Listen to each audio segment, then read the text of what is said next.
যে বিড়ালটা নিয়ে এসেছিল ওই বিড়ালটার একটা ছবি তুলে পোস্টার ছাপায়, আর সেই পোস্টারগুলো শহরের বিভিন্ন জায়গায় লাগাতে শুরু করে যাতে বিড়ালের মালিক তার কাছ থেকে বিড়ালটাকে নিয়ে যেতে পারে।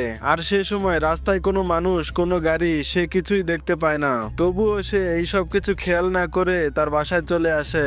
আর সে গোসল করতে শুরু করে, এমন সময় পানি শেষ হয়ে যায়, তবুও সে এই বিষয়টা নজরআন্দাজ করে। তারপর সে ব্রাশ করে ঘুমাতে চলে যায়, আর সে এটা জানতো না যে ওই ভাইরাস পানিতে মিশে গেছে। তারপর যখন সে ঘুমাতে যাবে এমন সময় তার মোবাইলে সিকিউরিটি অ্যালার্ম বেজে ওঠে, আর মোবাইলে চেক করে জানতে পারে তাদের গ্যারেজে কেউ একজন এসেছে।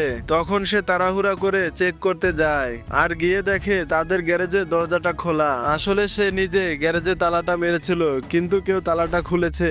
তাই সে পুলিশকে ফোন করে বিষয়টা জানাতে চায়, কিন্তু নেটওয়ার্ক না থাকার কারণে সে ফোন করতে পারে না। তারপর সে যখন তার বাসার দিকে আসে তখন সে দেখে তার বাসার দরজাটা খোলা। তখন সে অবাক হয়ে যায়, কারণ সে নিজে দরজাটা লক করে গিয়েছিল।